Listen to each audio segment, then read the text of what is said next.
Nombreux à réagir à ce propos, à parler de la quarantaine et du tournant que ça peut représenter pour certains et certaines d'entre vous, comédienne de formation, prof durant 20 ans, coach en entreprise, costumière il y a 3 ans, à 51 ans, je me suis lancé dans l'entrepreneuriat et j'ai ouvert un couture café dans le Brabant wallon où je donne des ateliers et des cours à ce propos. Bonjour Vincent Douy. Bonjour.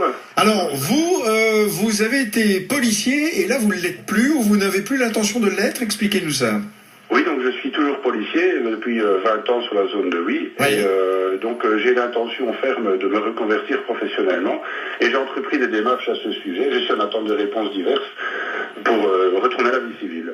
Et pourquoi, sans indiscrétion, Vincent, vous avez envie de vous diriger vers d'autres horizons ou bien la fonction de policier ne vous séduit plus ?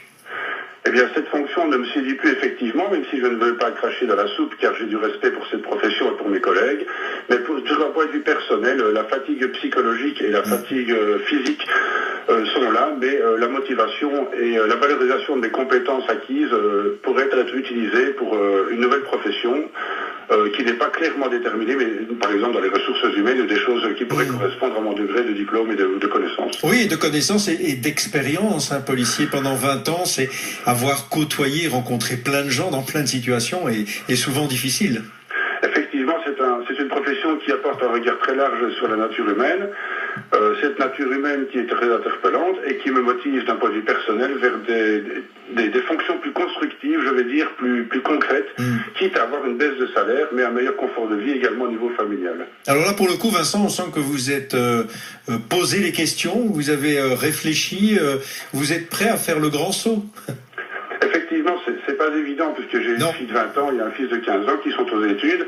Donc, bien sûr, ça pourrait faire crisser certaines dents de dire changer de boulot alors que beaucoup en cherchent.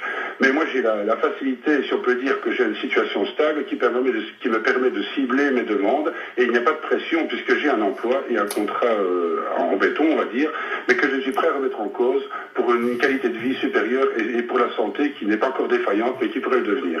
Ah ben écoutez, je ne peux que vous souhaiter bonne chance. Je crois que c'est comme ça qu'on va refermer votre intervention. Merci en tout cas d'avoir été des nôtres sur l'antenne de Bel RTL. Bonne chance encore, Vincent. Mais je vous en prie, avec plaisir. On est là pour ça, vous le savez. Et alors, ce qui est particulier, c'est que Pascal de Sprimont